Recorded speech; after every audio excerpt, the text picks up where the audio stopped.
ना सामान बांधा है, ना तैयार हुई है। बात की है विधि? बात यह है कि विधि के लिए अब उस घर में कोई जगह नहीं। ये क्या कह रहे हैं आप भारती जी? ये बात आपकी बेटी ने आपको बताई नहीं क्या?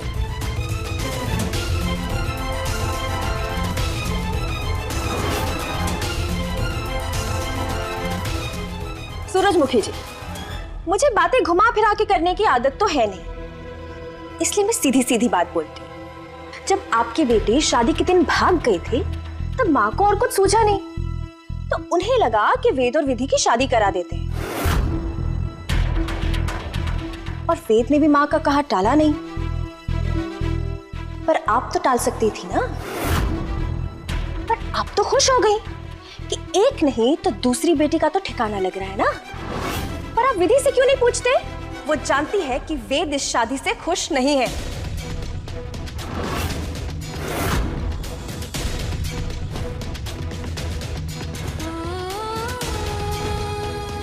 मजाक तो मैं बन गया हूँ माँ, बहुत बड़ा मजाक। तेरी शादी मजाक, तेरी जिंदगी मजाक। मैं कल नहीं आ पाऊंगा आपको लेने, सॉरी। ब्याह जिस हाल में हुआ था सबने देखा, थोड़ा सा वक्त दीजिए दोनों को। परसों ही तो ब्याह हुआ है, समय के साथ साथ क्या होगा समय के साथ? बबूल के पेड़ पर आम उगाएंगे क्या? ये रिश्ता कभी भी फलेगा नहीं आंटी जी। धोखा हुआ है मेरे भाई के साथ। उसे सपने दिखाए गए थे चांद के और पकड़ा दिया गया एक खोटा सिक्का।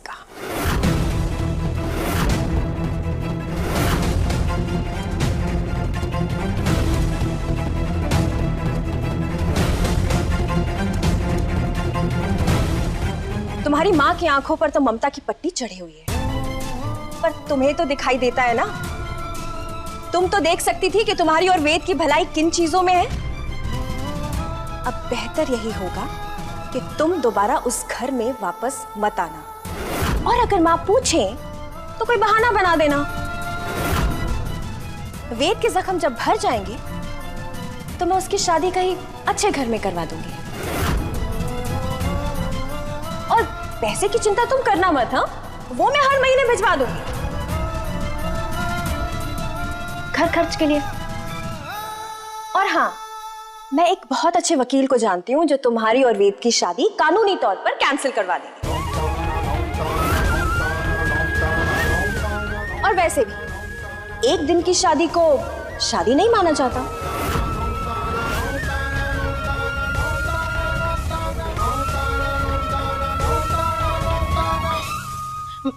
मारे को ये सारी बातें थारे से सुननी को नहीं भारती जी। प्रतिभा जी ने खुद विधि को पसंद किया था और वेद जी ने इसके साथ फेरे लिए थे। वो खुद आकर यहाँ कहे कि उन्हें ये रिश्ता निभाना है कि ना है। आपको ये बात समझ में नहीं आ रही है क्या सूरजमुखी जी, कि वेद अब आपकी इस टूटी फूटी लड़की को लेने यहाँ नहीं आ रहा? ये बात आपकी बेटी ने आपको बताई नहीं क्या?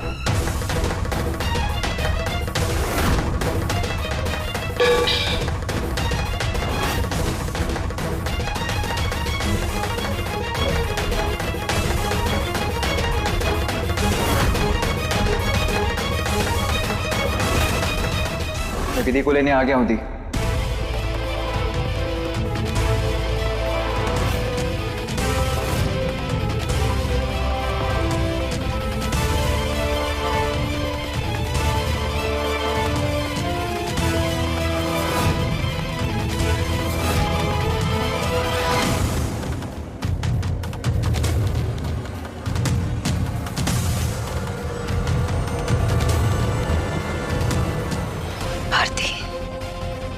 अपनी समझ से तुम्हें बहुत संस्कार दे रही थी, पर गठबंधन का मोल समझाना शायद भूल गई। इसीलिए तुम यहाँ शादी तोड़ने की सलाह देने आई हो।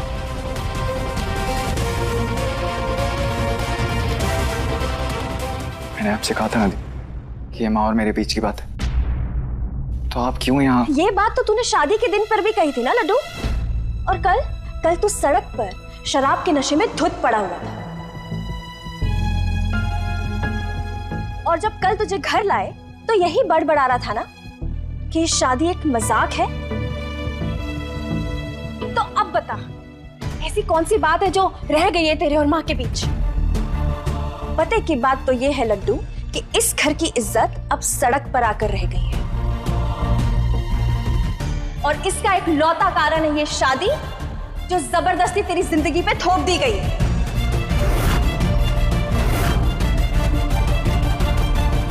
दी, अभी आप जाइए, हम बाद में बात करेंगे इस बारे में। नहीं लड्डू, हम अभी बात करेंगे, यही बात करेंगे ना। मैं तुझे अपनी जिंदगी ऐसे नरक में झोंकते हुए नहीं देख सकती। माँ ने जो किया वो किया, जिस कारण से किया वो माँ जाने। पर मैं तो तेरी बहन हूं ना, मैं तुझे ऐसे दुख में नहीं देख सकती लड्डू। दी प्लीज। मुझे ना तेरी शादी होने ही नहीं देनी चाहिए थी, पर अब भी देर नहीं हुई है लड्डू। ये आधी अधूरी लड़की तेरी पत्नी कहलाने के लायक नहीं है।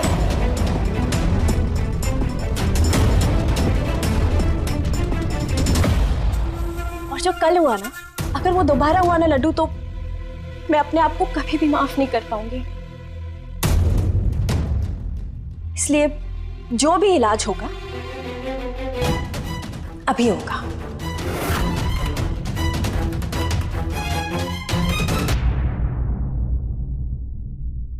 निकालिए मंगलसूत्र।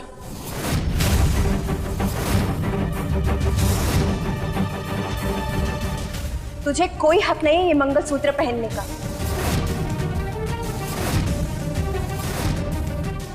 वे तुझसे प्यार नहीं करता, तुझे अपनी पत्नी नहीं मानता।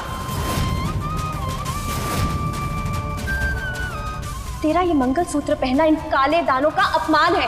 ये मंगलसूत्र पायल के लिए बना था, जिसने इसका कोई मोल नहीं किया।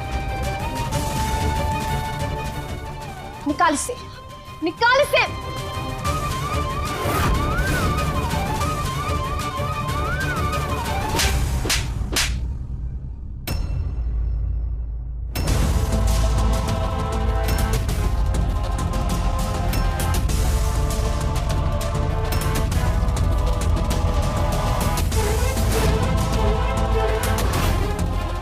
बस भारती, बहुत हो गया। एक बात कान खोलकर सुन ले, विधि मेरी बहू है और मेरे घर में उसका उतना ही दर्जा है जितना तुम्हारा है।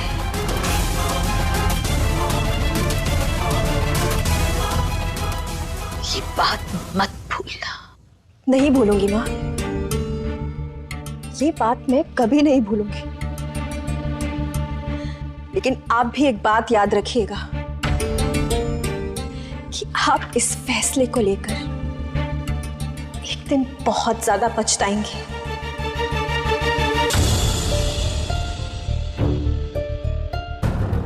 और आज के बाद विधि को अपने घर की बहू के दर्जे के साथ साथ अपनी जिंदगी में उसे अपनी बेटी का भी दर्जा दे ही दीजिए।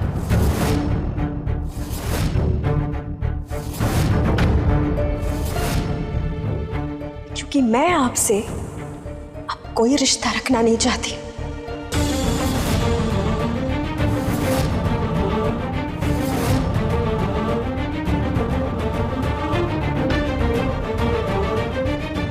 मैं आपकी शक्ल भी नहीं देखना चाहती।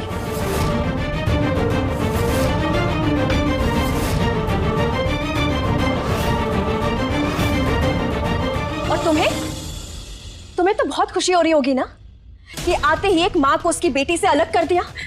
नहीं दीदी, खबरदार खबरदार, जो तुमने अपनी गंदी जुबान से मुझे दीदी कहा तो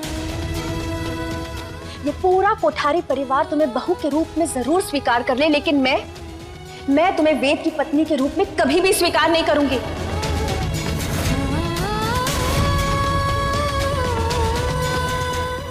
क्योंकि तुम सिर्फ एक बोझ हो, एक ऐसा बोझ जो मेरे भाई की जिंदगी पर जबरदस्ती लाद दिया गया है।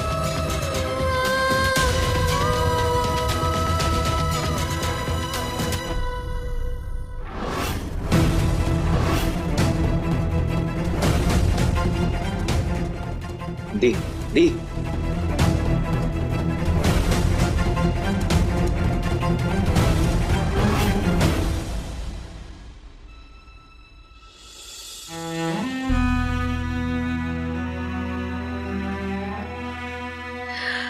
विधि। आंटी, मम्मी जी, मम्मी जी, आप ठीक तो है ना?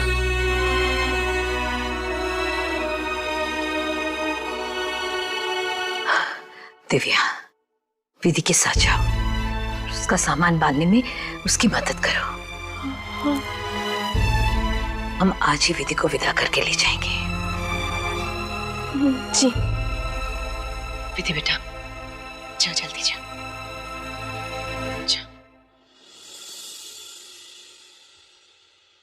सूरजमुखी जी। जी। मुझे आपसे जरूरी बात करनी है। अब क्या जरूरी बात करनी है मम्मी जी को अपनी समधन से?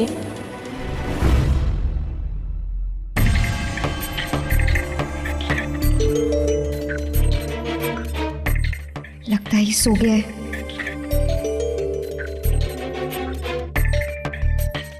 दरवाजे पर ताला भी नहीं है।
क्या लग गई, छोरी भाग गई। भाग कर ज्यादा दूर नहीं गई होगी, वो आसपास ही होगी। वो एक काम कर, तू यहां जा, मैं वहां जाता हूं।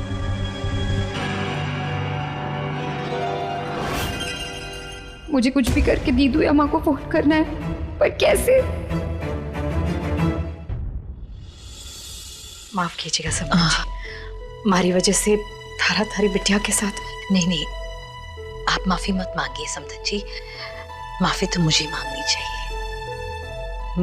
भारती के बर्ताव से मैं बहुत शर्मिंदा हूँ। सच में हमारी विधि ने पिछले जन्म में मोती दान किए होंगे, जो थारी जैसी सास मिली।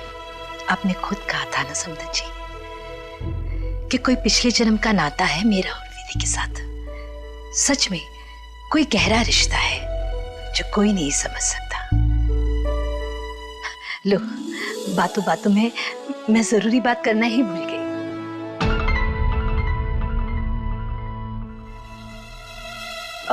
विधि, मैं हेल्प करूं? कोई बात नहीं भाभी।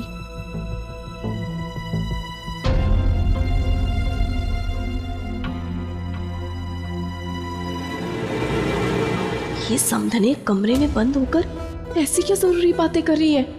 दिव्या, पता कर।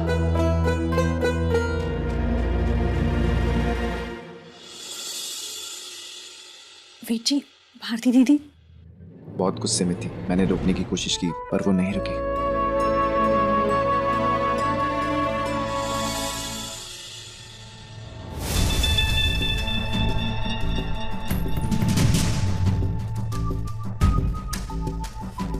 जो जमीन मैंने विधि के नाम की थी, उसी के लिए मुझे विधि के कुछ पेपर्स चाहिए होंगे, जैसे 12वीं की मार्कशीट और पैन कार्ड की कॉपी। समधन जी, बुरा मत मानिएगा, एक बार अगर आप विधि से बात कर लेते तो। नहीं, जमीन जायदाद का मामलो है ना, इतनी बड़ो चीज आप उसे दे रहे हो, पता नहीं वो राजी होवेगी या ना होवेगी। आप बिल्कुल चिंता मत कीजिए समधन जी, अभी आप उसे कुछ भी मत बताइएगा। वक्त आने पर मैं उससे खुद बताऊंगी और मना भी लूंगी। जी, एक मिनट।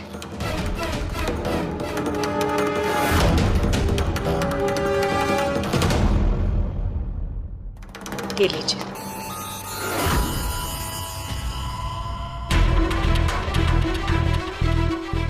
OMG, मम्मी जी इस लंगड़ी विधि के नाम पर जमीन करने जा रही है। आई एम सॉरी विधि, मैं ऐसे शराब पी कर आ गया, तुम्हारी बेइज्जती की।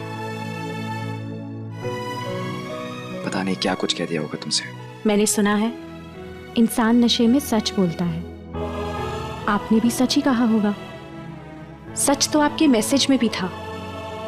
आपकी तबीयत खराब थी, इसलिए आप नहीं आ पाए थे। मुझे भी यही ठीक लगा, पर फिर आप।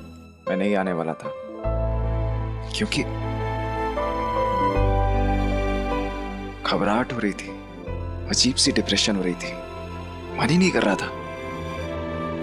फिर अचानक तुम्हारी बात याद आई कि हर रस्म का कुछ ना कुछ मकसद होता है। ये रस्में सिर्फ नाम के लिए नहीं होती वेद जी। हर रस्म का एक मतलब होता है, महत्व होता है। इसीलिए रस्म निभाने आ गया। Thank you.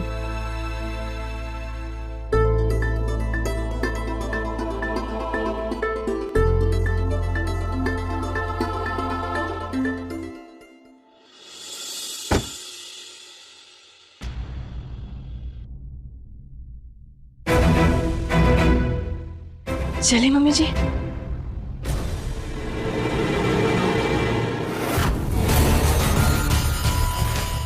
विधि, तुम बहुत खुश हो रही होगी ना कि तुम्हारी विदाई हो गई पग फेरों से, पर मैं जानती हूँ ससुराल में तुम्हारे स्वागत की तैयारी इमरती ने बढ़िया सी की होगी।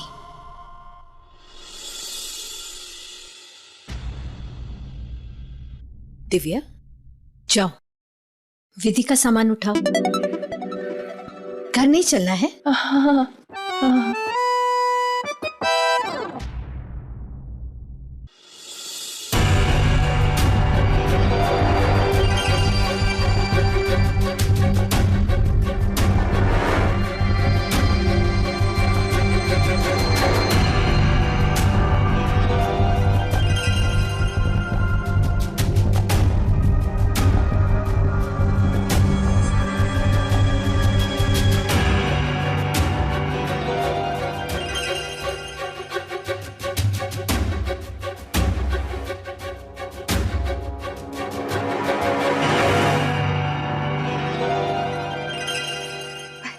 भैया भैया प्लीज मुझे अपना फोन दे दीजिए। मुझे बस घर पे कॉल करना है। चोर नहीं हूं मैं भैया, मैं एक अच्छे घर से हूँ। प्लीज प्लीज मुझे अपना फोन दे दीजिए। मैं आपके आगे हाथ जोड़ती हूँ, बस एक कॉल करना है। प्लीज भैया प्लीज।